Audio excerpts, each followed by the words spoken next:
ಎಲ್ಲರಿಗೂ ಜೈ ಜಿನೇಂದ್ರಗಳು. ಶ್ರೀಮದ್ ಭಗವತ್ ಕುಂದಕುಂದಾಚಾರ್ಯ ದೇವ ವಿರಚಿತ ಶ್ರೀ ಸಮಯಸಾರ ಕೃತಿರತ್ನದೊಳಗ ನಾವು ಅದರ ಅಧ್ಯೋಪಾಂತವ ಅಧ್ಯಯನ ಮಾಡತಕ್ಕಂಥ ಒಂದು ಸುಯೋಗ ಪಡ್ಕೊಂಡಿದ್ವಿ. ಈಗಾಗಲೇ 37 ಸಂಚಿಕೆಗಳನ್ನು ನಾವು ಮಾಡಿದ್ದೇವೆ. 37ನೇ ಸಂಚಿಕೆಯಲ್ಲಿ ಸರ್ವ ವಿಶುದ್ಧ ಜ್ಞಾನ ಅಧಿಕಾರದ 404ನೇ ಗಾಥೆಯವರೆಗೆ ನಾವು ವಿಷಯವನ್ನು ವಿವೇಚನೆ ಮಾಡಿಕೊಂಡಿದ್ದೇವೆ. ಸಂಪೂರ್ಣ ಜ್ಞಾನ ಏನಾಗ್ಯದ ಅಂತಂದ್ರೆ ಜ್ಞಾನ ಸ್ವರೂಪನಾಗಿರತಕ್ಕಂಥ ಅಥವಾ ಜ್ಞಾನಮಯ ಆಗಿ ಯಾವಾಗ ಪ್ರಕಟ ಆಗ್ತಾನ, ಸಂಪೂರ್ಣ ಜ್ಞಾನ ರೂಪದಿಂದ ಯಾವಾಗ ಪ್ರಕಟ ಆಗ್ತಾನಲ್ಲ, ಆ ಸಮಯದೊಳಗೆ ಎಲ್ಲ ಪ್ರಕಾರದ ಭಾವಗಳು, ಎಲ್ಲ ಪ್ರಕಾರದ ಭೇದಗಳಿಂದ ಏನಾಗ್ತಾನಂತಂದ್ರೆ ರಹಿತಾಗಿ, ನಿಶ್ಚಲವಾಗಿ, ಪರದ್ರವ್ಯಗಳಿಂದ ಭಿನ್ನಾಗಿ ನಿಶ್ಚಲವಾಗಿ ತನ್ನೊಳಗೆ ಏನಾಗಿರ್ತಾನಂದ್ರೆ ನಿಂತಿರ್ತಾನ. ಹೀಗಿದ್ದ ಮೇಲೆ ಆ ಒಬ್ಬ ಆತ್ಮನಿಗೆ ಕರ್ಮ ಮತ್ತು ನೋ ಕರ್ಮ ರೂಪದ ಆಹಾರ ಎಲ್ಲಿಂದ ಇರ್ಲಿಕ್ಕೆ ಸಾಧ್ಯದ? ಆ ಕಾರಣದಿಂದ ಅವ ಏನಾಗಿದ್ದಾನಂದ್ರೆ ಜ್ಞಾನ ಸಂಪೂರ್ಣ ಪರದ್ರವ್ಯಗಳಿಂದ ಏನಾಗ್ಯಾನಂತಂದ್ರೆ ಭಿನ್ನಾಗಿ ನಿಂತ್ಕೊಂಡಿದ್ದಾನ. ಅಂಥ ಜ್ಞಾನ ಈಗ ಏನಾಗಿದೆ ಅಂತಂದ್ರೆ ಪ್ರಕಟ ಆಗಿದೆ. ಅದಕ್ಕೆ ಅವನಿಗೆ ಯಾವುದೇ ಪ್ರಕಾರದ ಆಹಾರನ ಇರುವುದಿಲ್ಲ ಅನ್ನುವಂಥ ಮಾತನ್ನ ಮುಂದೆ 405, 406 ಹಿಡ್ಕೊಂಡ 414ನೇ ಗಾಥೆಯವರೆಗೆ ಏನಾಗೋದಂದ್ರೆ ವಿಷಯ ಬರೋದಿದೆ. ಬಹಳ ಅದ್ಭುತವಾಗಿರತಕ್ಕಂಥ ವಿಷಯ ಇದೆ. ಇದು ಕೊನೆಯ ಸಂಚಿಕೆ. ಸಮಯಸಾರ ಅಧ್ಯೋಪಾಂತ ವಿವರಣೆಯನ್ನು ನಾವು ನೋಡೋದಿದೆ. ಅದರಲ್ಲಿ 38ನೇ ಸಂಚಿಕೆ ಇವತ್ತೇನಿದೆ ಅಂತಂದ್ರೆ ಇದು ಕೊನೆಯ ಸಂಚಿಕೆ. ಇಲ್ಲಿಗೆ 415 ಗಾಥೆಗಳನ್ನು ನಾವು ಏನು ಮಾಡ್ತೀವಿ ಅಂತಂದ್ರೆ ಪೂರ್ಣ ಪ್ರಮಾಣದ ಅರ್ಥವನ್ನು ನೋಡುವಂಥ ಪ್ರಯತ್ನವನ್ನು ಮಾಡಿದ್ದೇವೆ. ಅದಕ್ಕೆ ಎಲ್ಲರೂ ಕೂಡ ಈ ಅರ್ಥವನ್ನು ತಿಳ್ಕೊಂಡು ತಮ್ಮ ಸ್ವರೂಪದೊಳಗೆ ಸ್ಥಿರ ಆಗುವಂಥ ಪ್ರಯತ್ನದೊಳಗೆ ವ್ರತಗಳು, ಅನುವ್ರತಗಳು, ಮಹಾವ್ರತಗಳು ಇವೆಲ್ಲವುಗಳನ್ನು ಸ್ವೀಕಾರ ಮಾಡಿಕೊಂಡು ಮೋಕ್ಷ ಮಾರ್ಗದ ಮೇಲೆ ಚಲಿಸಿ ನಾವು ಮುಕ್ತಿಪುರವನ್ನು ತಲುಪುವಂಥ ಒಂದು ಸುಂದರ ಯೋಗ ನಿಮ್ಮೆಲ್ಲದರ ಆಗಲಿ ಎನ್ನುವಂಥ ಭಾವನೆಯನ್ನು ಭಾವಿಸಿ ಬನ್ನಿ ನಾವು 405ರಿಂದ 415ನೇ ಗಾಥೆಯವರೆಗಿನ ವಿಷಯವನ್ನು ಇವತ್ತು ಪ್ರಾರಂಭಿಸೋಣ. ಓಂ ನಮಃ ಸಿದ್ಧೇಭ್ಯಃ, ಓಂ ನಮಃ ಸಿದ್ಧೇಭ್ಯಃ, ಓಂ ನಮಃ ಸಿದ್ಧೇಭ್ಯಃ, ಓಂ ಶುದ್ಧಾತ್ಮನೇ ನಮಃ.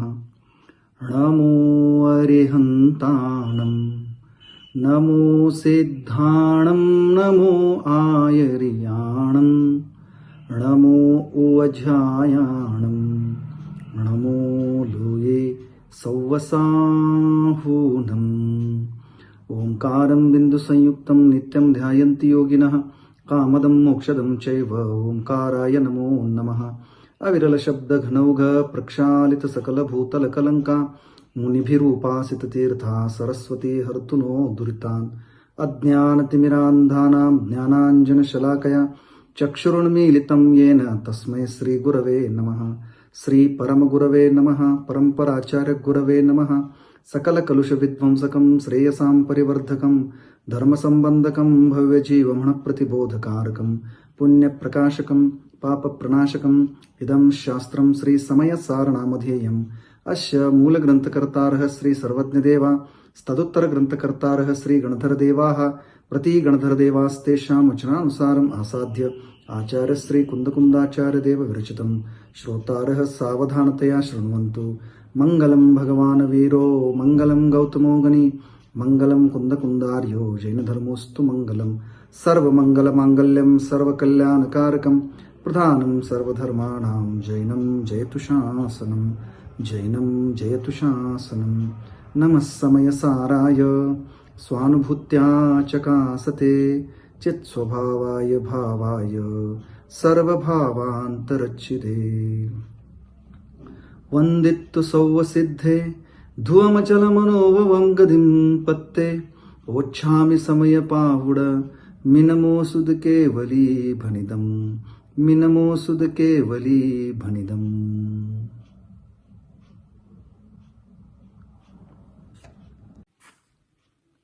408 ಮತ್ತು 409 ಗಾಥೆಗಳನ್ನು ಹೇಳೋಣ, ಪಾಠ ಮಾಡೋಣ, ಆಮೇಲೆ ಅವುಗಳ ಅರ್ಥವನ್ನು ನೋಡೋಣ. ನೋಡಿ,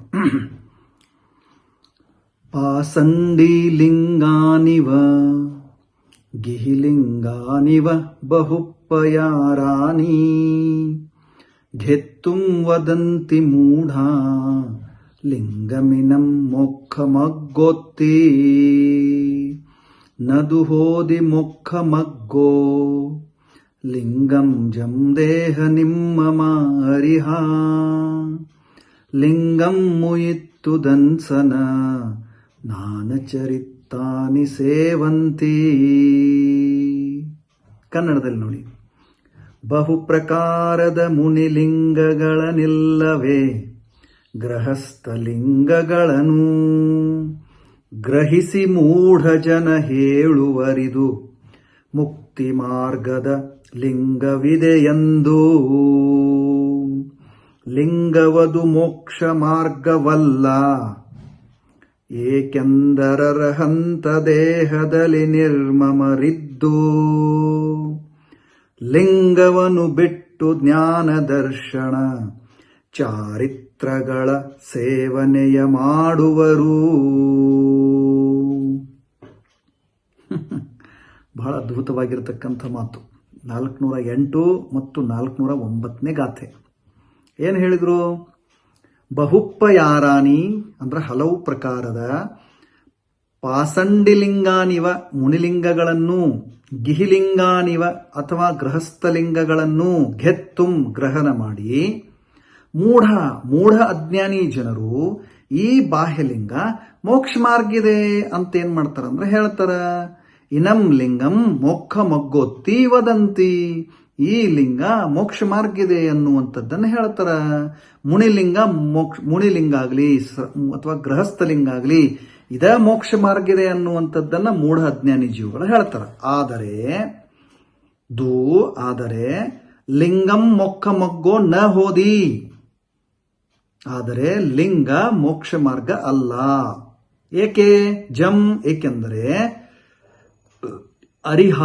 ಅರಿಹಂತ ದೇವರು ದೇಹ ನಿಮ್ಮಮ್ಮ, ದೇಹದ ಕುರಿತು ನಿರ್ಮಮತೆಯಿಂದ ವರ್ತಿಸ್ತಾ ಲಿಂಗಂ ಮುಯಿತ್ತು, ಲಿಂಗವನ್ನು ಬಿಟ್ಟುಕೊಟ್ಟು ದರ್ಶನ ಜ್ಞಾನ ಚಾರಿತ್ರಗಳ ಸೇವನೆಯನ್ನೇ ಮಾಡ್ತಾರ. ದನ್ಸನ ನಾನ ಚರಿತ್ತಾನಿ ಸೇವಂತಿ. ಅದಕ್ಕೆ ಲಿಂಗಿದ ಮೋಕ್ಷ ಮಾರ್ಗ ಅಲ್ಲ. ಅರ್ಹಂತ ದೇವರು ಕೂಡ ದೇಹದ ಮೇಲಿರ್ತಕ್ಕಂಥ ನಿರ್ಮಮತೆಯಿಂದ ಅಂದ್ರೆ ದೇಹದ ಮೇಲಿನ ಮಮತೆಯನ್ನ ಬಿಟ್ಟುಕೊಟ್ಟು ದರ್ಶನ ಜ್ಞಾನ ಚಾರಿತ್ರಗಳ ಸೇವನೆಯನ್ನೇ ಮಾಡ್ತಾರ. ಆ ಕಾರಣದಿಂದ ಲಿಂಗ ಏನಲ್ಲ ಅಂದ್ರೆ ಮೋಕ್ಷ ಮಾರ್ಗ ಅಲ್ಲ. ಅದಕ್ಕೆ ಹೇಳ್ತಾರ, ಒಂದು ವೇಳೆ ದೇಹಮಯವಾದಂತಹ ದ್ರವ್ಯಲಿಂಗ ಮೋಕ್ಷದ ಕಾರಣ ಆಗಿರ್ತಿತ್ತು ಅಂದ್ರ ಅರ್ಹಂತ ದೇವ ಮೊದಲಾದವರುಗಳು ದೇಹದ ಮಮತೆಯನ್ನ ಬಿಟ್ಟುಕೊಟ್ಟು ದರ್ಶನ ಜ್ಞಾನ ಚಾರಿತ್ರಗಳ ಸೇವನೆಯನ್ನು ಏಕೆ ಮಾಡ್ತಾರ? ಯಾಕಂದ್ರೆ ದೇಹ ಇದೇನಲ್ಲ ನಿಜವಾದ ಮೋಕ್ಷ ಮಾರ್ಗ ಅಲ್ಲ. ಅಂದ್ರ ದ್ರವ್ಯಲಿಂಗ ಮೋಕ್ಷ ಮಾರ್ಗ ಅಲ್ಲ. ಅದಕ್ಕೆ ದ್ರವ್ಯಲಿಂಗದಿಂದಲೇ ಮೋಕ್ಷವನ್ನ ಪ್ರಾಪ್ತ ಮಾಡ್ಕೊಳ್ತಿದ್ರಲ್ಲ ಒಂದು ವೇಳೆ ಅರಿಹಂತಾಧಿಕರು ದೇಹವನ್ನ ದ್ರವ್ಯಲಿಂಗನ ಮೋಕ್ಷ ಇರ್ತಿತ್ತು ಅಥವಾ ಮೋಕ್ಷದ ಮಾರ್ಗ ಇರ್ತಿತ್ತು ಅಂದ್ರೆ ಅದನ್ನ ಪ್ರಾಪ್ತ ಮಾಡ್ಕೊಳ್ತಿದ್ರು. ದ್ರವ್ಯಲಿಂಗದಿಂದ ಮೋಕ್ಷವನ್ನ ಪ್ರಾಪ್ತ ಮಾಡ್ಕೊಳ್ತಿದ್ರು.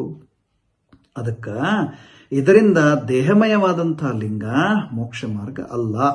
ನಿಜವಾಗಿ ದರ್ಶನ ಜ್ಞಾನ ಚಾರಿತ್ರಗಳ ರೂಪನಾಗಿರ್ತಕ್ಕಂಥ ಯಾವ ಆತ್ಮ ಇದ್ದಾನ ಅದೇ ನಿಜವಾಗಿ ಏನಿದೆ ಅಂದ್ರೆ ಮೋಕ್ಷದ ಮಾರ್ಗ ಇದ್ದಾನ ಅನ್ನೋದು ಇದು ನಿಶ್ಚಯ ಆಗ್ತದ. ಇದನ್ನೇ ನಾವು ಏನ್ ಮಾಡ್ಕೋಬೇಕು ಅಂತಂದ್ರೆ ತಿಳ್ಕೊಳ್ಬೇಕು ಅನ್ನುವಂಥ ಮಾತು 408 ಮತ್ತು 409ನೇ ಗಾಥೆಯಲ್ಲಿ ಏನಾಯ್ತು ಅಂತಂದ್ರೆ ಸಿದ್ಧ ಆಯ್ತು. ಶ್ರೀಮದ್ ಭಗವತ್ ಕುಂದ ಆಚಾರ್ಯರ ಸಮಯಸಾರ ಅನ್ನುವಂಥ ಗ್ರಂಥದ ಅಧ್ಯೋಪಾಂತ ಅಧ್ಯಯನವನ್ನು ಮಾಡುವಂಥ ಯೋಗದೊಳಗ ನಾವು 37 ಸಂಚಿಕೆಯನ್ನು ಮುಗಿಸಿ 38ನೇ ಸಂಚಿಕೆಯನ್ನು ಇವತ್ತು ಪ್ರಾರಂಭಿಸ್ತಾ ಇದ್ದೇವೆ. 405ನೇ ಗಾಥೆಯಿಂದ 415ನೇ ಗಾಥೆವರೆಗೆ ಇದು ಕೊನೆಯ ಸಂಚಿಕೆ. 405ನೇ ಗಾಥೆಯಲ್ಲಿ ಏನನ್ನ ಹೇಳ್ತಾ ಇದ್ದಾರೆ ಅನ್ನುವಂಥದ್ದನ್ನ ಮೊದಲು ಗಾಥಾ ಪಾಠ ಮಾಡೋಣ, ಆಮೇಲೆ ಅದರ ಅರ್ಥವನ್ನ ನೋಡೋಣ. ಅತ್ತಾಜಸ್ಸ ಮುತ್ತೋನ ಹೂಸೋ ಆಹಾರಗೋ ಹವದಿ ಏವಂ ಆಹಾರೋ ಖಲು ಮುತ್ತೋ ಜಂಹಾಸೋ ಪೊಗ್ಗಲಮೋದು ನವಿಸಕ್ಕದಿ ಘೆತ್ತುಂ ಜಂ ನವಿಮೋತ್ತುಂ ಜಂ ಜಂಪರದ್ದವ್ವಂ ಸೋಕೋ ವಿಯತಸ್ಸ ಗುಣೋ ಪಾವೂಗಿವೋ ವಿಸ್ಸಸೋ ವಾವಿ ತಂಹಾದುಜೋ ವಿಶುದ್ಧೋ ಛೇದಾಸೋನೇವ ಗೆನ್ಹದೆ ಕಿಂಚಿ ನೇವ ವಿಮುಂಚದಿ ಕಿಂಚಿ ವಿಜೀವಾ ಜೀವಾನ ದೌವಾನಂ. ಕನ್ನಡ ನೋಡುವ. ಮೂರು ಗಾಥೆಗಳು ಒಟ್ಟಿಗೆ ಇದೆ. ಮೂರು ಗಾಥೆಗಳ ಕನ್ನಡ ಪದ್ಯಾನುವಾದವನ್ನು ನೋಡೋಣ. ಇದರಂತೆ ಯಾರಾತ್ಮನು ಮೂರ್ತಿಕ ನಿಹನವನು ನಿಜದಿ ಆಹಾರಕನಲ್ಲ, ಪುದ್ಗಲಮಯವಾಗಿರುವುದರಿಂದ ಆಹಾರವದು ತಾನೆ ಮೂರ್ತಿಕವಾಗಿಹುದು. ಯಾವ ಪರದ್ರವ್ಯವಿದೆ ಅದನು ಗ್ರಹಣಮೇನ್ ತ್ಯಾಗ ಮಾಡುವುದ ಶಕ್ಯವಿದೆ. ಈ ವಿಧದಂದಾವುದೇ ಪ್ರಾಯೋಗಿಕವಂತೆ ವೈಶ್ರಸಿಕ ಗುಣವಿದೆ ಅದರದು. ಯಾವ ಶುದ್ಧಾತ್ಮ ನಿಹನವನದರಿಂದ ಜೀವ ದ್ರವ್ಯಗಳಲ್ಲಿ ಯಾವುದನು ಗ್ರಹಣ ಮಾಡುವುದಿಲ್ಲ, ಅದರಂತರಾವುದನು ತ್ಯಾಗ ಮಾಡುವುದಿಲ್ಲ. ನೋಡಿ, ಗ್ರಹಣನೂ ಇಲ್ಲ ಮತ್ತು ತ್ಯಾಗನೂ ಇಲ್ಲ ಅನ್ನುವಂಥ ವಿಶೇಷವಾದಂಥ ವಿಷಯವನ್ನು ಹೇಳುತ್ತಾ ಇದ್ದಾರೆ. ಈಗಾಗಲೇ ಹಿಂದೆ ಏನು ನೋಡಿದ್ವಿ, ಹಲವಾರು ಪ್ರಕಾರದ ಪರಭಾವಗಳಿಂದ ಏನಾಗಿದ್ದ ಅಂದ್ರೆ ಆತ್ಮ ಭಿನ್ನಿದ್ದಾನ, ಕೇವಲ ಜ್ಞಾನ ಸ್ವರೂಪ ಇದ್ದಾನ ಅನ್ನುವಂಥದ್ದನ್ನು ಹೇಳಿ 404ನೇ ಗಾಥೆಯವರೆಗೆ ಅದನ್ನು ಮುಗಿಸಿದ್ರು. ಈಗ 405ನೇ ಗಾಥೆಯಲ್ಲಿ ಹೇಳ್ತಾರ ನೋಡಿ, ಗಾಥಾರ್ಥವನ್ನು ನೋಡೋಣ. ಏವಂ ಜಸ್ಸ ಅತ್ತ ಅಮುತ್ತೋ, ಹೇಗೆ ಅಥವಾ ಯಾರ ಆತ್ಮನು ಅಮುತ್ತೋ ಅಂದ್ರೆ ಅಮೂರ್ತಿಕನಿದ್ದಾನೆ, ಸೋಹು ಅವನು ನಿಜವಾಗಿ ಆಹಾರಗೋ ನ ಹವದಿ, ಅವನು ಅಮೂರ್ತಿಕ ಆತ್ಮ ಇದ್ದಾನಲ್ಲ ಅವನು ನಿಜವಾಗಿ ಆಹಾರಕನಿಲ್ಲ. ಆಹಾರೋ ಖಲು, ಆಹಾರವಂತೂ ಮುತ್ತೋ ಮೂರ್ತಿಕವಿದೆ. ಆಹಾರೋ ಖಲು ಮುತ್ತೋ, ಆಹಾರವಂತೂ ನಿಜವಾಗಿ ಮೂರ್ತಿಕನೇ ಇದೆ. ಜಂಹ ಏಕೆಂದರೆ ಸೋದು ಪುಗ್ಗಲಮೋ, ಯಾಕದು ಮೂರ್ತಿಕಿದೆ? ಅದು ಸ್ವಯಂ ಏನಿದೆ ಅಂದ್ರೆ ಪುದ್ಗಲಮಯ ಇದೆಯಲ್ಲ, ಅದಕ್ಕಾಗಿ ಆಹಾರಕ ಜೀವ ಆಗೋ ಸಾಧ್ಯತೆ ಇಲ್ಲ, ಆತ್ಮ ಆಹಾರಕನಲ್ಲ. ಒಂದಾಯ್ತು. ಯಾವುದು ಎರಡನೇ ಗಾಥೆಯಲ್ಲಿ ಮುಂದ್ರ 406ನೇ ಗಾಥೆಯಲ್ಲಿ ಹೇಳ್ತಾರೆ, ಜಂ ಪರದವ್ವಂ ನವಿಸಕ್ಕದಿ ಘೆತ್ತುಂ ಜಂ, ಯಾವುದು ಪರದ್ರವ್ಯ ಇದೆ ಅದನ್ನು ಗ್ರಹಣ ಮಾಡುವ ಸಾಧ್ಯತೆಯೇ ಇಲ್ಲ. ನ ವಿಮೋತ್ತುಂ ಜಂ ಚ, ಮತ್ತು ಬಿಡುವ ಸಾಧ್ಯತೆಯೂ ಕೂಡ ಇಲ್ಲ. ಸೋಕೋ ವಿಯ, ಹೀಗೆ ಯಾವುದೇ ಒಂದು, ಇದೇ ಪ್ರಕಾರ ಯಾವುದೇ ಒಂದು ತಸ್ಸ ಅವನ ಅಂದ್ರೆ ಆತ್ಮನ ಪಾವೂಗಿವೋ ವಾವಿ ವಿಸ್ಸಸೋ ಗುಣೋ, ಪ್ರಾಯೋಗಿಕ ಮತ್ತು ವೈಶ್ರಸಿಕ ಗುಣವಿದೆ. ತಿಳಿತಾ? ಯಾವುದೇ ದ್ರವ್ಯ ಇದೆಯಲ್ಲ ಅದನ್ನ ಗ್ರಹಣ ಮಾಡುವಂತ ಸಾಧ್ಯತೆ ಇಲ್ಲ ಮತ್ತು ಬಿಡುವ ಸಾಧ್ಯತೆನೂ ಕೂಡ ಇಲ್ಲ. ಆತ್ಮ ಯಾವುದನ್ನು ಗ್ರಹಣ ಮಾಡೋದಿಲ್ಲ, ಯಾವುದನ್ನ ತನ್ನೊಳಗಿದ್ದದ್ದು ಯಾವುದನ್ನು ಬಿಡೋದನ್ನು ಕೂಡ ಇಲ್ಲ, ತನ್ನ ಗುಣಗಳನ್ನು ಎಂದೂ ಬಿಟ್ಟು ಕೊಡೋದಿಲ್ಲ. ಹೀಗೆ ಯಾವುದೇ ಒಂದು ಆತ್ಮ, ಯಾವುದೇ ಒಂದು ಅವನದು ಏನದ ಅಂತಂದ್ರೆ ಇದು ಪ್ರಾಯೋಗಿಕ ಮತ್ತು ವೈಶ್ರೇಷಿಕ ಗುಣ ಅಂತ ತಿಳ್ಕೊಂಡು ಏನ್ ಮಾಡ್ತಾರಂತಂದ್ರೆ ಹೇಳ್ತಾರ. ಹಿಂಗೆ ಯಾವುದನ್ನು ಗ್ರಹಣ ಮಾಡೋದಿಲ್ಲ, ಯಾವುದನ್ನ ತ್ಯಾಗ ಮಾಡೋ ಸಾಧ್ಯತೆನೂ ಕೂಡ ಇಲ್ಲ, ಬಿಡೋ ಸಾಧ್ಯತೆನೂ ಕೂಡ ಇಲ್ಲ. ಅದಕ್ಕೆ ಮುಂದಿನ ಗಾಥೆಯೊಳಗೆ 407 ಹೇಳ್ತಾರ, ತಮ್ಮ ಅದು ಆದ್ದರಿಂದ ಜೋ ವಿಶುದ್ಧೋಚೇದ, ಯಾವ ವಿಶುದ್ಧ ಆತ್ಮನಿದ್ದಾನ ಸೋ ಅವನು ಜೀವಾನದೌವಾನಂ, ಜೀವ ಮತ್ತು ಅಜೀವ ದ್ರವ್ಯಗಳಲ್ಲಿ ಅಂದ್ರೆ ಎರಡೂ ದ್ರವ್ಯಗಳಲ್ಲಿ, ಜೀವ ಮತ್ತು ಅಜೀವ ರೂಪದ ಏನು ದ್ರವ್ಯಗಳದವ ಪರದ್ರವ್ಯಗಳಲ್ಲಿ ಕಿಂಚನೇವ ಗೇನ್ಹದೆ, ಏನನ್ನೂ ಗ್ರಹಣ ಮಾಡೋದಿಲ್ಲ, ಕಿಂಚವಿ ನೇವ ವಿಮುಂಚದಿ, ಹಾಗೂ ಏನನ್ನೂ ತ್ಯಾಗ ಮಾಡೋದಿಲ್ಲ. ವಿಶುದ್ಧ ಆತ್ಮ ಇರುವಂತವ, ಯಾರು ವಿಶುದ್ಧ ಆತ್ಮ ಇದ್ದಾನ ಅವನು ಜೀವ ಮತ್ತು ಅಜೀವ ದ್ರವ್ಯಗಳಲ್ಲಿ ಅಂದ್ರೆ ಬೇರೆಯೊಳಗ ಬೇರೆ ಪರ ಅಜೀವದೊಳಗ ಏನನ್ನೂ ಗ್ರಹಣ ಮಾಡೋ ಸಾಧ್ಯತೆನೂ ಇಲ್ಲ ಮತ್ತು ಇದ್ದದ್ದನ್ನೇನೂ ತ್ಯಾಗ ಮಾಡೋ ಸಾಧ್ಯತೆನೂ ಕೂಡ ಇಲ್ಲ.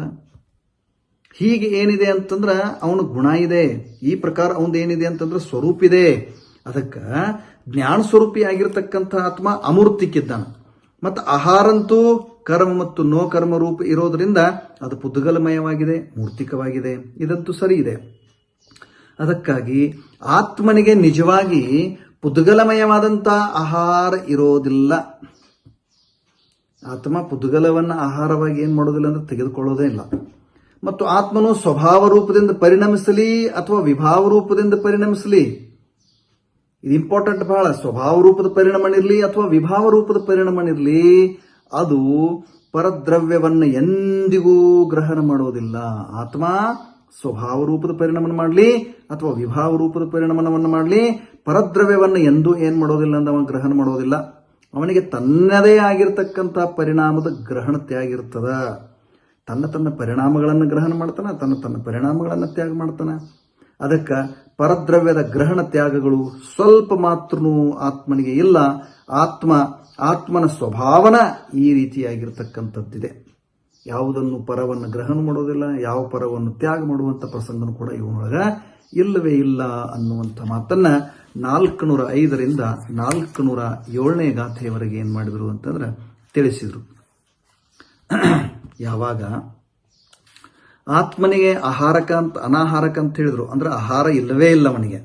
ಅಂದಮೇಲೆ ಪುದ್ಗಲಮಯವಾಗಿರ್ತಕ್ಕಂಥ ದೇವ ಸ್ವರೂಪದ ಪುದ್ಗಲಮಯವಾಗಿರ್ತಕ್ಕಂಥ ದೇಹ ಇದೆ. ಆ ದೇಹ ಸ್ವರೂಪದ ಲಿಂಗ ಬಾಹ್ಯ ವೇಷ ಏನದ, ಆ ಬಾಹ್ಯ ವೇಷವು ಕೂಡ ಮೋಕ್ಷಕ್ಕೆ ಕಾರಣಿಲ್ಲ. ಈ ಮಾತನ್ನ ಅಮೃತಚಂದ್ರ ಕೂಡ ಏನ್ ಮಾಡ್ತಾರಂತಂದ್ರೆ ತಮ್ಮ ಕಾವ್ಯಗಳ ಮೂಲಕ ಏನ್ ಮಾಡ್ತಾರಂತಂದ್ರೆ ತಿಳಿಸ್ತಾರ. ಅದಕ್ಕ ಶುದ್ಧ ಜ್ಞಾನಕ್ಕ ದೇಹವೇ ಇಲ್ಲ ಅಂದಮೇಲೆ ನ್ಯಾಯಕನಿಗೆ ದೇಹಮಯವಾದಂಥ ಲಿಂಗ ಅದು ಮೋಕ್ಷದ ಕಾರಣ ಹೆಂಗೆ ಸಾಧ್ಯದ ಆಗಲಿಕ್ಕೆ? ದೇಹ ಅಂದ್ರೆ ಲಿಂಗ, ಅದರದ್ದು ಚಿಹ್ನ ಇದೆ. ಆ ಚಿಹ್ನ ಮೋಕ್ಷಕ್ಕೆ ಹೋಗ್ಲಿಕ್ಕೆ ಹೆಂಗೆ ಆತ್ಮನಿಗೆ ಸಹಾಯ ಮಾಡ್ತದ, ಹೆಂಗೆ ಕಾರಣ ಆಗ್ತದ?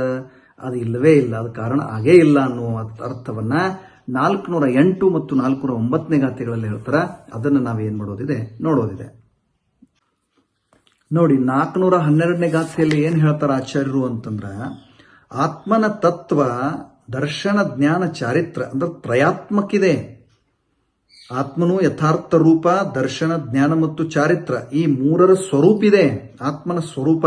ಹೀಗಾಗಿ ಮುಮುಕ್ಷುಗಳು ಅಂದ್ರೆ ಮೋಕ್ಷದ ಇಚ್ಛುಕಿರ್ತಕ್ಕಂಥ ಪುರುಷರು ಮೋಕ್ಷ ಮಾರ್ಗ ಒಂದೇ, ದರ್ಶನ ಜ್ಞಾನ ಚಾರಿತ್ರ ಸ್ವರೂಪವಾಗಿರ್ತಕ್ಕಂಥ ಮೋಕ್ಷ ಮಾರ್ಗ ಒಂದೇ ಯಾವಾಗಲೂ ಕೂಡ ಸೇವನೆ ಮಾಡಲಿಕ್ಕೆ ಯೋಗ್ಯ ಇದೆ ಅನ್ನುವ ಮಾತನ್ನ 12ನೇ ಗಾಥೆಯೊಳಗೆ ಏನ್ ಮಾಡ್ತಾ ಇದ್ದಾರೆ ಅಂತಂದ್ರೆ ತಿಳಿಸ್ತಾ ಇದ್ದಾರೆ. ಆ ಗಾಥೆಯನ್ನು ನೋಡಿ ಅದರ ಅರ್ಥವನ್ನ ನೋಡೋಣ. ಮೊದಲು ಗಾಥಾ ಪಾಠ ಮಾಡೋಣ. ಮೊಕ್ಕಪಹೇ ಅಪ್ಪಾನಂ ಠವೇಹಿತಂ ಚೇವ ಝಾಹಿತಂ ಚೇಯ ತಥೇವ ವಿಹರ ನಿಚ್ಛಂ ಮಾ ವಿಹರಸು ಅನ್ನದೌವೇಸು. ನೀನು ಮೋಕ್ಷ ಮಾರ್ಗದಲ್ಲಿ ನಿನ್ನಾತ್ಮನಂ ಸ್ಥಿರ ಮಾಡಿ ಅದರದೇ ಧ್ಯಾನ ಮಾಡು. ಅನುಭವಿಸು ನಿತ್ಯದರಲೇ ವಿಹರಿಸು ವಿಹರಿಸದಿರು ಅನ್ಯ ದ್ರವ್ಯಗಳಲ್ಲಿ. ನೋಡಿ, ಇದು 412ನೇ ಗಾಥೆ. ಬಹಳ ಸುಂದರವಾಗಿರ್ತಕ್ಕಂಥ ಅರ್ಥವನ್ನ ಇಲ್ಲಿ ನಾವು ಏನ್ ಮಾಡ್ತೀವಿ ಅಂತ ನೋಡ್ತೀವಿ. ನೋಡಿ ಏನ್ ಹೇಳಿದ್ರು, ಎಲೆ ಭವ್ಯನೇ, ಯಾಕಂದ್ರೆ ಇಲ್ಲಿ ದರ್ಶನ ಜ್ಞಾನ ಚಾರಿತ್ರ ಮಯಾತ್ಮಕ ತ್ರಯಾತ್ಮಕನ ಏನದನ ಅಂತಂದ್ರೆ ಆತ್ಮ ಇದ್ದಾನ, ಅದರೊಳಗೆ ಇರೋದನ್ನ ನಿಜವಾಗಿ ನಮ್ಮ ಹಿತ ಇದೆ. ಅದನ್ನ ಇಲ್ಲಿ 412ನೇ ಗಾಥೆಯೊಳಗೆ ಹೇಳ್ತಾ ಇದ್ದಾರೆ. ಎಲೆ ಭವ್ಯನೇ, ಮೋಕ್ಷಪಹೇ ಅಂದ್ರೆ ನೀನು ಮೋಕ್ಷ ಮಾರ್ಗದಲ್ಲಿ ಅಪ್ಪಾನಂ ಠವೇಹಿ ನಿನ್ನ ಆತ್ಮನನ್ನ ಏನ್ ಮಾಡು ಅಂದ್ರೆ ಸ್ಥಾಪನೆ ಮಾಡು. ತಂ ಚೇವ ಜಾಹಿ ಆತ್ಮನನ್ನೇ ಧ್ಯಾನ ಮಾಡು. ತಂ ಚೇಯ ಆತನ ಅನುಭವವನ್ನೇ ಪಡೆ. ತಥೇವ ನಿಚ್ಚಂ ವಿಹರ ಮತ್ತು ಆತ್ಮನಲ್ಲಿಯೇ ನಿರಂತರವಾಗಿ ವಿಹಾರ ಮಾಡು. ಅನ್ನದವ್ಯಸು ಮಾ ವಿಹರಿಸು ಇತರ ದ್ರವ್ಯಗಳಲ್ಲಿ ವಿಹರಿಸಬೇಡ.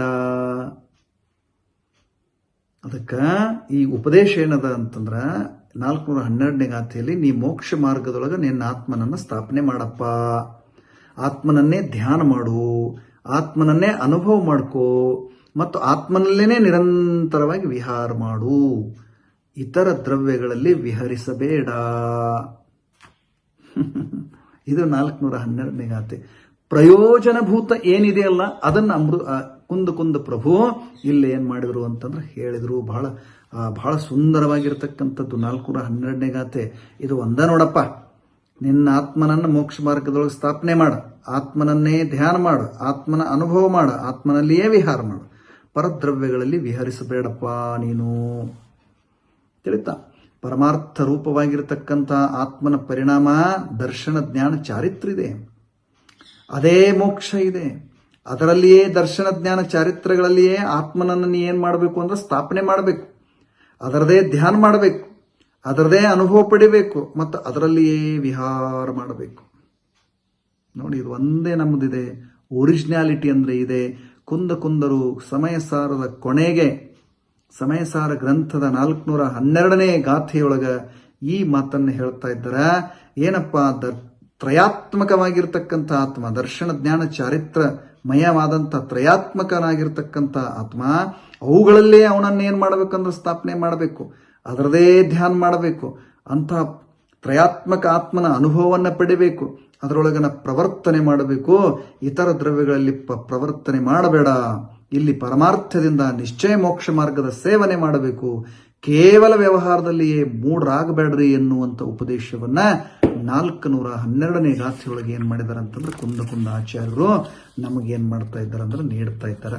ನಿಜಕ್ಕೂ ಇದೇನಿದೆ ಅಂದ್ರೆ ಬಹಳ ಅದ್ಭುತವಾಗಿರ್ತಕ್ಕಂಥದ್ದು. ಅದಕ್ಕೆ ಯಾರು ದ್ರವ್ಯಲಿಂಗವನ್ನೇ ಮೋಕ್ಷ ಮಾರ್ಗ ಅಂತ ನಂಬಿ ಅದರೊಳಗೆ ಮಮತೆ ಇಡ್ತಾರಲ್ಲ, ಅವರ ಸಮಯ ಸಾರವನ್ನ ಅಂದ್ರ ಶುದ್ಧಾತ್ಮನನ್ನು ತಿಳಿದಿಲ್ಲ ಅನ್ನೋದನ್ನ ಗಾಥಾಸೂತ್ರ 413ರಲ್ಲಿ ಏನ್ ಮಾಡ್ತಾ ಇದ್ದಾರೆ ಅಂದ್ರೆ ಹೇಳ್ತಾ ಇದ್ದಾರೆ. ಅದನ್ನು ನಾವು ಏನ್ ಮಾಡೋಣ ಅಂತಂದ್ರೆ ಪಾಠ ಮಾಡೋಣ, ಆಮೇಲೆ ಅದರ ಅರ್ಥವನ್ನ ನೋಡೋಣ. ನೋಡಿ, ಇಂಪಾರ್ಟೆಂಟ್ ಲಾಸ್ಟ್ ಬಂದಿದ್ದೀವಿ ನಾವು. ಇನ್ನೊಂದು ಗಾಥೆ ಆದ್ರೆ ಮುಗೀತದೆ. 413ನೇ ಗಾಥೆ. ಪಾಸಂಡಿಲಿಂಗೇಸು ವಹ ಗಿಹಿಲಿಂಗೇಸು ಬಹುಪಯಾರೇಸು ಕೂವಂತಿ ಜೇ ಮಮತ್ತಿಂ ತೇಹಿಂ ನಾದಂ ಸಮಯಸಾರಂ. ವಿವಿಧ ಪ್ರಕಾರದ ಮುನಿಲಿಂಗಗಳಿಲ್ಲವೇ ಗೃಹಸ್ಥಲಿಂಗಗಳಲ್ಲಿ, ಯಾವ ಮಮತೆಯ ಮಾಡುವರವರು ಸಮಯಸಾರವನು ತಿಳಿಯರು. ನೋಡಿ, ಸ್ಪಷ್ಟ ಇದೆ. ಯಾವ ಸಮಯಸಾರವನ್ನ ನಾವು ನೋಡ್ತಾ ಇದ್ದೇವೆ, ಆ ಸಮಯಸಾರದ ಮೂಲವನ್ನ ಕುಂದ ಪ್ರಭು 413ರಲ್ಲಿ ಹೇಳ್ತಾ ಇದ್ದಾರೆ. ಬಹಳ ಸುಂದರವಾಗಿರತಕ್ಕಂಥ ಗಾಥೆ. ಏನು ಹೇಳಿದ್ರು?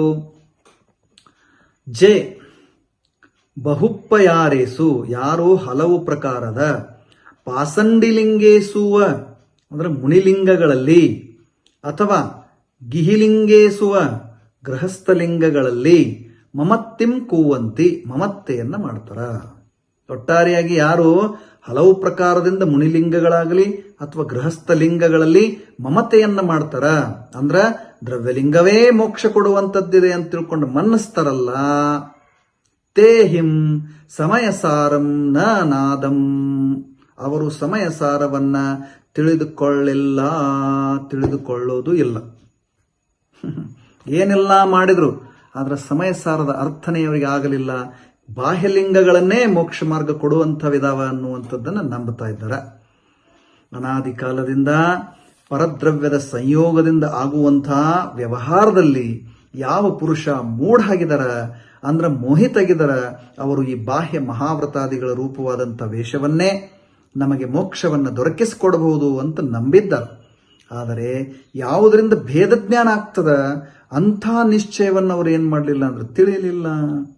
ಇಂತಹ ಪುರುಷರು ಸತ್ಯಾರ್ಥವೂ ಪರಮಾರ್ಥ ರೂಪವೂ ಶುದ್ಧ ಜ್ಞಾನಮಯವೂ ಆಗಿರತಕ್ಕಂಥ ಸಮಯ ಸಾರವನ್ನು ಏನು ಮಾಡೋದಿಲ್ಲ ಅಂದ್ರೆ ಇವರು ನೋಡೋದೇ ಇಲ್ಲ. ಕೇವಲ ಬಾಹ್ಯಲಿಂಗಗಳೇ ಮೋಕ್ಷವನ್ನು ಕೊಡ್ತಾವ ಅಂತ ತಿಳ್ಕೊಂಡು ನಂಬಿ ಅದರೊಳಗನ ಅವರು ಮುಳುಗಿ ಹೋದ್ರು ಅಂತಂದ್ರೆ ಎದ್ದ ಅವಕಾಶವನ್ನು ಕೂಡ ಏನ್ ಮಾಡ್ತಾರಂದ್ರೆ ಕಳ್ಕೊಳ್ಳುವಂತ ಪ್ರಸಂಗ ಬಂದು ಬಿಡುತ್ತದೆ. ಆ ಕಾರಣದಿಂದ ಇಲ್ಲಿ ಅವರಿಗೆ ಏನಾಗೋದಿಲ್ಲ ಅಂದ್ರೆ ಮೋಕ್ಷ ಪ್ರಾಪ್ತ ಆಗೋದಿಲ್ಲ ಅನ್ನುವ ಮಾತು ಇಲ್ಲಿ ಏನ್ ಮಾಡ್ತಾರಂತಂದ್ರೆ ಹೇಳ್ತಾರೆ. ಅದಕ್ಕೆ ಯಾರು ಭತ್ತದ ತವಡಿನ ಮೇಲೆ ಮೋಹಿತ ಆಗ್ತಾರಲ್ಲ ಅದನ್ನೇ ಕೊಟ್ಟುತ್ತಾರೆ. ಭತ್ತದ ತೌಡ ಅದರೊಳಗೆ ಏನು ಕಾಳಿರೋದಿಲ್ಲ, ಅದರಿಂದ ಏನು ಪ್ರಯೋಜನವೂ ಆಗೋದಿಲ್ಲ, ಅದರನ್ನ ಏನ್ ಮಾಡ್ತಾರಂದ್ರೆ ಕೊಡ್ತಿರ್ತಾರೆ. ಅವರ ಅಕ್ಕಿಯನ್ನ ತಿಳಿಯುವುದೇ ಇಲ್ಲ. ಅದೇ ಪ್ರಕಾರ ಯಾರು ದ್ರವ್ಯಲಿಂಗ ಮೊದಲಾದ ವ್ಯವಹಾರದಲ್ಲಿ ಮುಗ್ಧರಾಗಿದಾರಲ್ಲ ಯಾವ ಜೀವಗಳು, ಅವರು ಕೂಡ ಏನ್ ಮಾಡ್ಲಿಕ್ಕಾಗೋದಿಲ್ಲ ಅಂತಂದ್ರೆ ಶರೀರ ಮೊದಲಾದವುಗಳ ಕ್ರಿಯೆಯಲ್ಲಿ ಮಮತೆಯನ್ನು ಮಾಡ್ತಾ ಇದ್ದಾರಲ್ಲ, ಶುದ್ಧಾತ್ಮನ ಅನುಭವ ರೂಪವಾದ ಪರಮಾರ್ಥವನ್ನ ತಿಳಿದೇ ಇಲ್ಲ. ಅಂದ್ರೆ ಇಂಥ ಜೀವರುಗಳು ಶರೀರ ಮೊದಲಾದ ಪರದ್ರವ್ಯಗಳಲ್ಲಿನೇ ಅಥವಾ ಪರದ್ರವ್ಯಗಳಿಗೇನೆ ಆತ್ಮ ಅಂತ ಹೇಳಿ ತಿಳಿತಾರ. ಅವರು ನಿಜವಾದ ಆತ್ಮ ಸ್ವರೂಪವನ್ನು ತಿಳಿಯುವುದೇ ಇಲ್ಲ.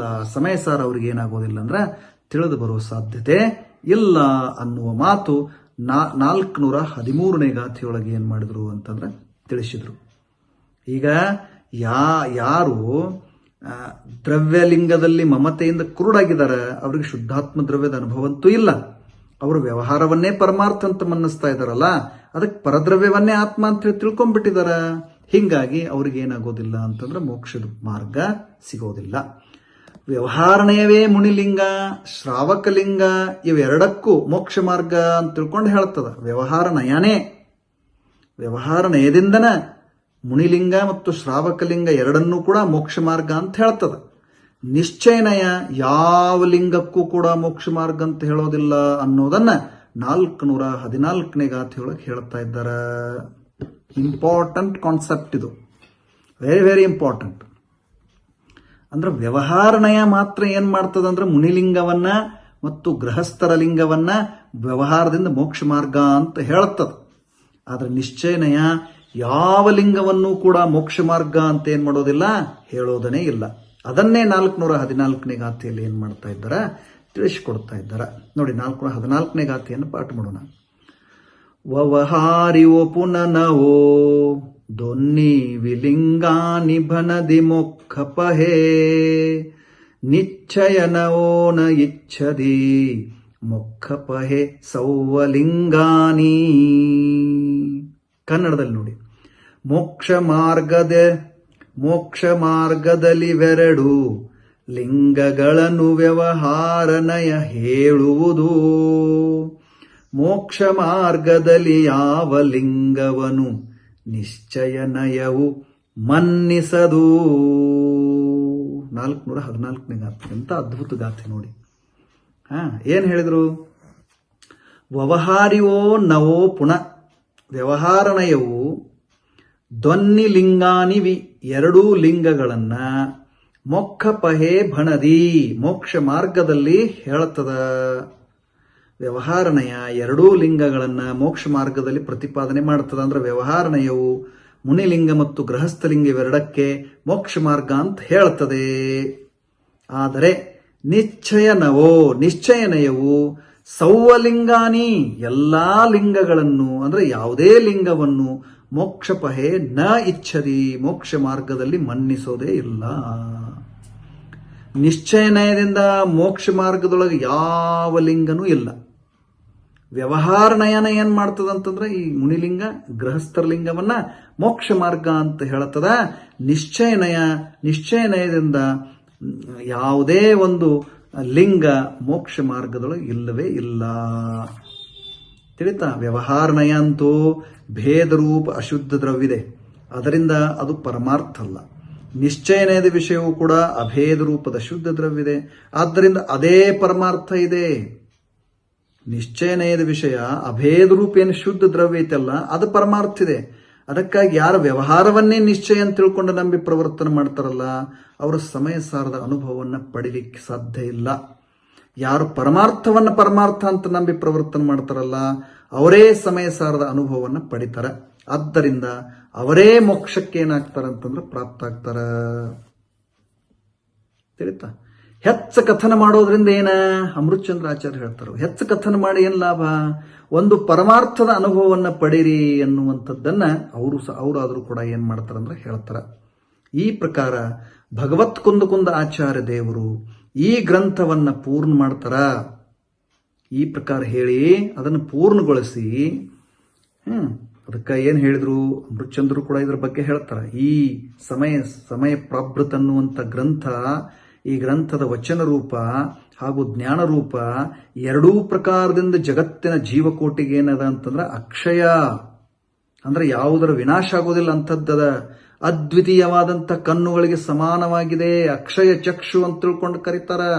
ಅಮೃತಚಂದ್ರಾಚಾರ್ಯ ಹೇಳ್ತಾರ, ಇದಂ ಏಕಂ ಜಗಚ್ಚಕ್ಷುರ್ ಅಕ್ಷಯಂ ಯಾತಿ ಪೂರ್ಣತಾಂ ವಿಜ್ಞಾನ ಘಣಂ ಆನಂದಮಯಂ ಅಧ್ಯಕ್ಷತಾಂ ನಯತ್.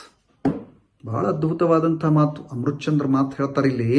ಇದು ಹೆಂಗದಪ್ಪ ಅಂತಂದ್ರ ಜಗತ್ತಿನ ಜೀವಕೋಟಿಗೆ ಅಕ್ಷಯ ಚಕ್ಷು ಅದ್ವಿತೀಯವಾದಂಥ ಕಣ್ಣುಗಳಿಗೆ ಸಮಾನ ಆಗ್ಯದ ಈ ಗ್ರಂಥ ಸಮಯಸಾರ. ಯಾಕಂದ್ರೆ ಯಾವ ಪ್ರಕಾರ ಕಣ್ಣುಗಳು ಘಟಪಟಾದಿಗಳನ್ನ ಪ್ರತ್ಯಕ್ಷವಾಗಿ ತೋರಿಸ್ಕೊಡ್ತವ, ಅದೇ ಪ್ರಕಾರ ಈ ಸಮಯಸಾರ ರೂಪದ ಪ್ರಾಭೃತ ಆತ್ಮನ ಶುದ್ಧ ಸ್ವರೂಪವನ್ನು ಪ್ರತ್ಯಕ್ಷ ಅನುಭವ ಗೋಚರ ಆಗ್ತಕ್ಕಂತೆ ತೋರಿಸ್ಕೊಡ್ತದ. ಇದಕ್ಕಿಂತ ಇನ್ನೊಂದು ಮಿಗಿಲಾದ ಚಕ್ಷು ಇಲ್ಲ. ಇದಂ ಏಕಂ ಜಗಚ್ಚಕ್ಷು ಅಂತ ತಿಳ್ಕೊಂಡ ಅದ್ಭುತವಾದಂತಹ ಮಾತನ್ನ ಅಮೃತಚಂದ್ರರು ಕೂಡ ಹೇಳ್ತಾರ. ಈ ಭಗವಾನ್ ಕುಂದಾಚಾರ್ಯ ಪ್ರಭುಗಳು ಈ ಗ್ರಂಥವನ್ನ ಪೂರ್ಣ ಮಾಡ್ತಾರ. ಅದಕ್ಕಾಗಿ ಅದರ ಮಹಿಮೆಯನ್ನ, ಆ ಮಹಿಮೆಯ ರೂಪದಲ್ಲಿ ಅದರ ಅಭ್ಯಾಸ ಇತ್ಯಾದಿಗಳ ಫಲವನ್ನ ಈ ಗಾಥೆಯಲ್ಲಿ, ಕೊನೆಯ ಗಾಥೆಯಲ್ಲಿ 415ನೇ ಗಾಥೆಯಲ್ಲಿ ಏನ್ ಮಾಡ್ತಾ ಇದ್ದಾರೆ ಅಂದ್ರೆ ಈ ಮಾತನ್ನ ಹೇಳ್ತಾ ಇದ್ದಾರೆ. 415ನೇ ಗಾಥೆಯನ್ನು ನಾವು ಪಾಠ ಮಾಡೋಣ, ಆಮೇಲೆ ಅದರ ಅರ್ಥವನ್ನ ನೋಡೋಣ. ಜೋ ಸಮಯ ಪಾಹುಡಮಿನಂ ಪಢೀದೂನಂ ಅತ್ತ ತಚ್ಛದೋ ನಾದುಂ ಅಥೇ ಠಾಹಿ ಛೇದಾ ಸೋಹೋಹಿ ಉತ್ತಮಂ ಸೋಖಂ. ಈ ಸಮಯ ಪಾಹುಡವನೋದಿ ಅರ್ಥಮೇನ್ ತತ್ವದಿಂದರಿತದರ್ಥದೊಳು ವಾಸಿಸುವ ಚೇತಯಿತನವನು ಉತ್ತಮ ಸೌಖ್ಯ ಸ್ವರೂಪನಾಗುವನು. ಸಮಯ ಸಾರದ 415ನೇ ಗಾಥೆಯನ್ನು ನಾವು ನೋಡ್ತಾ ಇದ್ದೇವೆ. ಇದು ಈ ಗ್ರಂಥದ ಕೊನೆಯ ಗಾಥೆ. ಭಗವತ್ ಕುಂದ ಪ್ರಭುಗಳು ಈ ಗಾಥೆಯನ್ನು ಹೇಳ್ತಾ ಇದ್ದಾರೆ. ಏನಂತ ಹೇಳ್ತಾ ಇದ್ದಾರೆ? ಅಮೃತಚಂದ್ರ ಹೇಳಿದ್ರು ಇದಂ ಏಕಂ ಜಗಚ್ಚಕ್ಷು ಅಂತ ತಿಳ್ಕೊಂಡ. ಅಕ್ಷಯಂ ಯಾತಿ ಪೂರ್ಣತಾಂ, ಇದೊಂದು ಜಗಚ್ಚಕ್ಷುವದ, ಇದು ಆನಂದಮಯವಾದಂಥ ವಿಜ್ಞಾನ ಘನ ಸ್ವರೂಪವಾಗಿರತಕ್ಕಂಥ ಈ ಒಂದು ಶುದ್ಧ ಪರಮಾತ್ಮನನ್ನ ಸಮಯಸಾರವನ್ನ ಪ್ರತ್ಯಕ್ಷ ವ್ಯಕ್ತಪಡಿಸ್ತಾ ಇರುವಂಥ ಇದೊಂದು ಅಕ್ಷಯ ಚಕ್ಷು, ಇದೊಂದು ಅದ್ವಿತೀಯವಾಗಿರ್ತಕ್ಕಂಥ ಅಕ್ಷಯ ಚಕ್ಷು ಪೂರ್ಣತೆಗೆ ಪ್ರಾಪ್ತ ಆಗ್ತದೆ ಅನ್ನೋ ಮಾತನ್ನ ಏನ್ ಮಾಡಿದ್ರು ಅಂದ್ರೆ ಅಮೃತಚಂದ್ರ ದೇವನು ಹೇಳ್ತಾರ. ಅದಕ್ಕೆ ಇಲ್ಲಿ 415ನೇ ಗಾಥೆಯೊಳಗೆ ಹೇಳಿದ್ರು, ಕುಂದ ಪ್ರಭು ಈ ಮಾತನ್ನ ಹೇಳ್ತಾ ಇದ್ದಾರ. ಯಾವ ಆತ್ಮ ಅಂದ್ರೆ ಭವ್ಯ ಜೀವ, ಜೋ ಛೇದ, ಯಾವ ಭವ್ಯ ಜೀವ ಸಮಯ ಪಾಹುಡಮಿನಂ ಪಡೀದೂಣಂ, ಈ ಸಮಯ ಪ್ರಾಭೃತವನ್ನ ಅಭ್ಯಸಿಸಿ, ಅರ್ಥ ತಚ್ಚದೋ ನಾದುಂ, ಅರ್ಥ ಮತ್ತು ತತ್ವರೂಪದಿಂದ ತಿಳ್ಕೊಂಡು ಇದರ ಅಧ್ಯಯನವನ್ನ ಮಾಡಿ, ಇದರ ಅಭ್ಯಾಸವನ್ನ ಮಾಡಿ, ಅರ್ಥವನ್ನ ತತ್ವರೂಪದಿಂದ ತಿಳ್ಕೊಂಡು ಅಥೇ ಠಾಹಿ, ಅದರ ಅರ್ಥದಲ್ಲಿ ಸ್ಥಿರ ಆಗ್ತಾರಲ್ಲ, ಸೋ ಅವನು ಉತ್ತಮಂ ಸೌಖ್ಯಂ ಹೋಹಿ, ಉತ್ತಮ ಸೌಖ್ಯ ಸ್ವರೂಪ ಆಗ್ತಾನೆ ಅನ್ನುವಂಥ ಮಾತನ್ನ ಕುಂದಾಚಾರ್ಯರು ಏನ್ ಮಾಡ್ತಾ ಇದ್ದಾರೆ ಅಂದ್ರೆ ಈ ಮಾತನ್ನ ಹೇಳ್ತಾ ಇದ್ದಾರೆ. ಇದು ಸಮಯಸಾರದ ಕೊನೆ ಗಾಥೆ, ಸಮಯಸಾರ ಗ್ರಂಥದ 415ನೇ ಗಾಥೆ. ಯಾವ ಆತ್ಮ, ಯಾವ ಭವ್ಯ ಜೀವ ಸಮಯ ಪ್ರಾಭೃತವನ್ನ, ಸಮಯಸಾರ ಗ್ರಂಥವನ್ನ ಅಧ್ಯಯನ ಮಾಡಿ ಅರ್ಥ ಮತ್ತು ತತ್ವರೂಪದಿಂದ ಅದನ್ನು ತಿಳ್ಕೊಳ್ತಾರೋ, ಅದರ ಅರ್ಥದಲ್ಲಿ ಸ್ಥಿರ ಆಗ್ತಾರಲ್ಲ, ಅವರು ಉತ್ತಮ ಸೌಖ್ಯ ರೂಪ ಆಗ್ತಾರ ಅನ್ನುವಂಥ ಮಾತನ್ನ 415ನೇ ಗಾಥೆಯೊಳಗೆ ಏನ್ ಮಾಡಿದ್ರು ಅಂತಂದ್ರೆ ತಿಳಿಸಿದ್ರು. ಇದರ ಭಾವಾರ್ಥ, ಇದರ ಅರ್ಥ ಏನು ಅಂತಂದ್ರೆ ಇಲ್ಲಿ ಆತ್ಮನ ನಿಜ ಸ್ವರೂಪ ಜ್ಞಾನ ಅಂತನ ಹೇಳಿದಾರ. ಇದರ ಕಾರಣ ಹೀಗಿದೆ, ಆತ್ಮನಲ್ಲಿ ಅನಂತ ಧರ್ಮಗಳಿದ್ದವು, ಆದ್ರೆ ಅವುಗಳಲ್ಲಿ ಕೆಲವಂತೂ ಸಾಧಾರಣದವ, ಆದ್ದರಿಂದ ಅವು ಅತಿವ್ಯಾಪ್ತಿ ಯುಕ್ತ ಆಗ್ಯವ, ಅವುಗಳಿಂದ ಆತ್ಮನ ಗುರುತಿಸುವ ಸಾಧ್ಯತೆ ಇಲ್ಲ. ಕೆಲವೊಂದು ಗುಣಗಳನ್ನು ಹೇಳೋದ್ರಿಂದ ಅದರಿಂದ ಆತ್ಮ ಸಿಗೋದಿಲ್ಲ. ಮತ್ತು ಕೆಲವು ಧರ್ಮಗಳು ಪರ್ಯಾಯಾಶ್ರಿತದವ, ಕೆಲವೊಂದು ಗುಣಾಶ್ರಿತದವ, ಕೆಲವೊಂದು ಪರ್ಯಾಯಾಶ್ರಿತಗಳಿದಾವ. ಯಾವುದೇ ಅವಸ್ಥೆಯಲ್ಲಿ ಇರ್ತಾವ, ಯಾವುದೇ ಅವಸ್ಥೆಯಲ್ಲಿ ಇರೋದಿಲ್ಲ ಪರ್ಯಾಯಗಳು. ಆದ್ದರಿಂದ ಅವು ಅವ್ಯಾಪ್ತಿಯುಕ್ತ ಆಗಿದಾವ, ಕೆಲವೊಂದು ಅತಿವ್ಯಾಪ್ತಿ ಇದಾವ, ಕೆಲವೊಂದು ಅವ್ಯಾಪ್ತಿ ಇದಾವ. ಅವುಗಳಿಂದಲೂ ಆತ್ಮನನ್ನು ಗುರುತಿಸ್ಲಿಕ್ಕೆ ಸಾಧ್ಯ ಇಲ್ಲ. ಒಂದು ವೇಳೆ ಚೇತನತೆಯು ಆತ್ಮನ ಅಂದ್ರೆ ಅತಿವ್ಯಾಪ್ತಿ ಮತ್ತು ಅವ್ಯಾಪ್ತಿಗಳಲ್ಲದ ಲಕ್ಷಣ ಆಗಿದ್ದರೂ ಕೂಡ ಅದು ಶಕ್ತಿ ಮಾತ್ರ ಇದೆ, ಅದೃಷ್ಟ ಇದೆ. ಅದರ ವ್ಯಕ್ತತೆಯು ದರ್ಶನ ಜ್ಞಾನ ಇದೆ. ಆ ದರ್ಶನ ಮತ್ತು ಜ್ಞಾನಗಳಲ್ಲೂ ಜ್ಞಾನ ಏನಿದೆ ಅಂದ್ರೆ ಸಾಕಾರ ಇದೆ, ಸ್ಪಷ್ಟ ಅನುಭವ ಗೋಚರ ಇದೆ. ಆದ್ದರಿಂದ ಅದರ ಮುಖಾಂತರವೇ ಆತ್ಮನನ್ನೇನ ಏನ್ ಮಾಡ್ಲಿಕ್ಕೆ ಬರ್ತದೆ, ಗುರುತಿಸ್ಲಿಕ್ಕೆ ಬರ್ತದ. ಅದರಿಂದ ಇಲ್ಲಿ ಜ್ಞಾನವನ್ನೇ ಮುಖ್ಯ ಮಾಡಿ ಆತ್ಮನ ತತ್ವವನ್ನೇ ಏನ್ ಮಾಡಿದಾರೆ ಅಂತಂದ್ರೆ ಹೇಳಿದಾರೆ. ಅದಕ್ಕೆ ಆಚಾರ್ಯ ಭಗವಂತರು ಇಲ್ಲಿ ಈ ಮಾತನ್ನು ಏನ್ ಮಾಡ್ತಾ ಇದ್ದಾರೆ ಅಂದ್ರೆ ಹೇಳ್ತಾ ಇದ್ದಾರೆ, ಯಾವ ಭವ್ಯ ಜೀವ ಇಂಥ ಸಮಯ ಪ್ರಾಭೃತವನ್ನ ಅಭ್ಯಾಸ ಮಾಡಿ ತತ್ವರೂಪದಿಂದ ಅಂದ್ರೆ ಜ್ಞಾನ ತತ್ವವಿದೆ, ಜ್ಞಾನವನ್ನೇ ಮುಖ್ಯ ಮಾಡಿಕೊಂಡು ಆತ್ಮನ ತತ್ವ ಅನ್ನುವಂಥದ್ದನ್ನ ಆತ್ಮತತ್ವದ ಪ್ರತಿಪಾದನೆ ಮಾಡ್ಲಿಕ್ಕೆ ಸಾಧ್ಯದ. ಇಲ್ಲಿ ಆತ್ಮನನ್ನ ಜ್ಞಾನ ಮಾತ್ರ ತತ್ವ ಉಳ್ಳವ ಅಂತ ತಿಳ್ಕೊಂಡು ಹೇಳಿದೆ. ಆದ್ದರಿಂದ ಇದಿಷ್ಟೇ ಪರಮಾರ್ಥ ಇದೆ, ಇದಷ್ಟ ಪರಮಾರ್ಥ ಇದೆ. ಆತ್ಮ ಜ್ಞಾನ ಮಾತ್ರ ತತ್ವಿದ್ದಾನ ಅನ್ನೋದ ಪರಮಾರ್ಥ ಇದೆ. ಮತ್ತು ಉಳಿದ ಎಲ್ಲ ಧರ್ಮಗಳು ಅಸತ್ಯ ಆಗಿವೆ, ಅವು ಆತ್ಮನಲ್ಲಿ ಇಲ್ಲ ಅಂಥೇಳಿ ತಿಳ್ಕೋಬಾರ್ದು, ಹಿಂಗೆ ಉಲ್ಟಾ ತಿಳ್ಕೋಬಾರ್ದು. ಇಷ್ಟ ಐತಪ್ಪ ಆತ್ಮ ಜ್ಞಾನ ಮಾತ್ರ ತತ್ವವಿದ ಅಂತ ತಿಳ್ಕೊಂಡು ಏನು ಹೇಳಿದಾರ, ಇಷ್ಟ ಅಂತಲ್ಲ, ಒಂದು ಅಪೇಕ್ಷದಿಂದ ಹೇಳಿದಾರ. ಇದರ ಅರ್ಥ ಹಿಂಗಲ್ಲ, ಉಳಿದ ಧರ್ಮಗಳೆಲ್ಲ ಅಸತ್ಯದಾವು, ಆತ್ಮನೊಳಗಿಲ್ಲ ಅಂತಲ್ಲ. ಹೀಗೆ ಸರ್ವಥಾ ಏಕಾಂತವನ್ನೇ ಗ್ರಹಣ ಮಾಡೋದ್ರಿಂದ ಮಿಥ್ಯಾದೃಷ್ಟಿತನ ಬಂದುಬಿಡ್ತದ. ವಿಜ್ಞಾನ ಅದ್ವೈತವಾದಿಯಾದಂಥ ಬೌದ್ಧರ ಮತ್ತು ವೇದಾಂತಿಗಳ ಮತ ಬಂದುಬಿಡ್ತದೆ. ಅದರಿಂದ ಇಂಥ ಏಕಾಂತದ ಬಾಧೆಯಿಂದ ನಾವು ದೂರ ಇರಬೇಕಾಗ್ತದೆ. ಇಂಥ ಏಕಾಂತ ಅಭಿಪ್ರಾಯದಿಂದ ಯಾವನಾದರೂ ಮುನಿವ್ರತವನ್ನು ಪಾಲಿಸಿದ್ರು ಅಂದ್ರೆ ಮತ್ತು ಜ್ಞಾನ ಮಾತ್ರವಾದ ಆತ್ಮನ ಧ್ಯಾನ ಮಾಡಿದ್ರು ಅಂತಂದ್ರೆ ಅವರು ಮಿಥ್ಯಾತ್ವ ಅಳಿಸಿ ಹೋಗುವುದಿಲ್ಲ. ಯಾಕಂದ್ರೆ ಏಕಾಂತಿಗಳಾಗಿದ್ದಾರೆ. ಮಂದ ಕಷಾಯಗಳ ಕಾರಣದಿಂದ ಬೇಕಾದ್ರೆ ಸ್ವರ್ಗ ಸಿಗಬಹುದು, ಆದರೆ ಮೋಕ್ಷದ ಸಾಧನೆ ಮಾತ್ರ ಆಗೋಲಾರದು. ಆದ್ದರಿಂದ ಶಾದ್ವಾದದಿಂದ ಯಥಾರ್ಥವನ್ನು ಏನ್ ಮಾಡ್ಕೋಬೇಕು ಅಂತಂದ್ರೆ ತಿಳ್ಕೊಳ್ಬೇಕು ಅನ್ನುವಂಥ ಮಾತಿದೆ. ಅದಕ್ಕೆ ಸರ್ವ ವಿಶುದ್ಧ ಜ್ಞಾನಾಧಿಕಾರದ ಪೂರ್ಣತೆಯ ರೂಪದೊಳಗ ಇಲ್ಲಿ ಈ ಮಾತನ್ನು ಏನ್ ಮಾಡಿದ್ರು ಅಂತಂದ್ರೆ ಅಮೃತಚಂದ್ರ ದೇವ ಹೇಳಿದ್ರು. ಅದಕ್ಕಿಲ್ಲಿ ಮುಖ್ಯವಾಗಿರ್ತಕ್ಕಂಥದ್ದೇನಪ್ಪ ಅಂದ್ರೆ ಆತ್ಮತತ್ವ ಅಂದ್ರೆ ಪರಮಾರ್ಥಭೂತವಾಗಿರ್ತಕ್ಕಂಥ ಸ್ವರೂಪ ಜ್ಞಾನ ಮಾತ್ರ ಅನ್ನುವಂಥದ್ದು ನಿಶ್ಚಿತ ಆಯಿತು. ಆತ್ಮ ಜ್ಞಾನ ಮಾತ್ರವಾದಂಥ ತತ್ವದನ ಅಖಂಡಿದೆ. ಅಂದ್ರೆ ಅನೇಕ ಜ್ಞೇಯಾಕಾರಗಳಿಂದ ಪ್ರತಿಪಕ್ಷ ಕರ್ಮಗಳಿಂದ ಒಂದು ವೇಳೆ ತುಂಡು ತುಂಡಾಗಿ ಕಂಡು ಬರ್ತಾ ಇದ್ರೂ ಕೂಡ ಜ್ಞಾನ ಮಾತ್ರದಲ್ಲಿ ಏನದ ಅಂತಂದ್ರೆ ಅಖಂಡಿದೆ, ಒಂದಿದೆ, ಅಚಲಿದೆ, ಸ್ವಸಂವೇದ್ಯ ಇದೆ ಮತ್ತು ಅಬಾಧಿತವಾಗಿರತಕ್ಕಂಥದ್ದಿದೆ. ಆ ಕಾರಣದಿಂದ ಇಂಥ ತತ್ವದ ಉಪಲಬ್ಧಿ ಎಲ್ಲರಿಗೂ ಆಗಬೇಕು ಅನ್ನುವಂಥ ಒಂದು ವಿಶೇಷವಾಗಿರತಕ್ಕಂಥ ಅಭಿಪ್ರಾಯವನ್ನ ವ್ಯಕ್ತಪಡಿಸ್ತಾ ಇಂತಹ ಆತ್ಮ ಎಲ್ಲರಿಗೂ ಕೂಡ ಪ್ರಾಪ್ತ ಆಗಲಿ. ಎಲ್ಲರೂ ತಮ್ಮ ತಮ್ಮ ತತ್ವರೂಪದಿಂದ ಇರತಕ್ಕಂಥ ಆತ್ಮನನ್ನು ತಿಳ್ಕೊಂಡು ಅವನೊಳಗೆ ಸ್ಥಿರ ಆಗಲಿ. ಅವನೇ ನಿಜವಾಗಿ ನಮಗೆ ಉತ್ತಮ ಸೌಖ್ಯ ಸ್ವರೂಪಿದ್ದಾನ ಅನ್ನುವಂಥ ಮಾತನ್ನ ಹೇಳುವುದರೊಂದಿಗೆ ಶ್ರೀಮದ್ ಕುಂದಕುಂದ ಆಚಾರ್ಯರ ಈ ಒಂದು ಸಮಯ ಸಾರ ಅನ್ನುವಂಥ ಪರಮಾಗಮವನ್ನ ಅದರ ಒಂದು ಗಾಥೆ ಮತ್ತು ಅರ್ಥ ರೂಪದ ಯಾವ ಒಂದು ಅಂಕಗಳನ್ನು ನಾವು ಪ್ರಾರಂಭ ಮಾಡಿದ್ದೀವಿ, ಸಂಚಿಕೆಗಳನ್ನು ಪ್ರಾರಂಭ ಮಾಡಿದ್ದೀವಿ, ಅಧ್ಯೋಪಾಂತ ಅಧ್ಯಯನ ಮಾಡುವಂಥ ಒಂದು ಕ್ರಮವನ್ನು ಪ್ರಾರಂಭ ಮಾಡಿದ್ವಿ. ಆ ಕ್ರಮ ಇವತ್ತು ಭಾದ್ರಪದ ಮಾಸ ಶುರು ಆಗೋಕ್ಕಿಂತ ಮುಂಚೆ ಶ್ರಾವಣ ಶುಕ್ಲ ಚತುರ್ದಶಿಯ ದಿನ ಇವತ್ತು ನಾವು ಅದನ್ನು ಏನು ಮಾಡ್ಕೊಂಡಿದ್ದೀವಿ ಅಂತಂದ್ರೆ 14ನೇ ದಿನ ಇವತ್ತು, ನಾಳೆ 15ನೇ ದಿನ.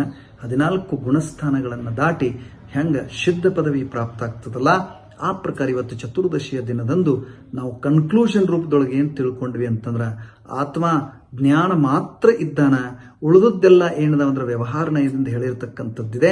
ಅದಕ್ಕೆ ವ್ಯವಹಾರ ನಿಶ್ಚಯ ಎಲ್ಲನ್ನು ಸರಿಯಾಗಿ ಅರ್ಥೈಸಿಕೊಂಡು ಪರಮಾರ್ಥ ಸ್ವರೂಪವಾಗಿರ್ತಕ್ಕಂಥ ಆತ್ಮತತ್ವದೊಳಗೆ ನಾವು ಸ್ಥಿರ ಆದ್ವಿ ಅಂದ್ರೆ ಅದು ಮಾತ್ರ ನಮಗೆ ಮೋಕ್ಷ ರೂಪದ ಸೌಖ್ಯವನ್ನು ಕರುಣಿಸಬಹುದು ಅನ್ನುವಂಥ ಮಹಾನ್ ಉಪಕಾರ. ಅದಕ್ಕೆ ಅಮೃತಚಂದ್ರರ ಮಾತು ಮತ್ತೊಮ್ಮೆ ನಾವು ನೆನಪು ಮಾಡ್ಕೊಳ್ಬೇಕಾಗ್ತದೆ.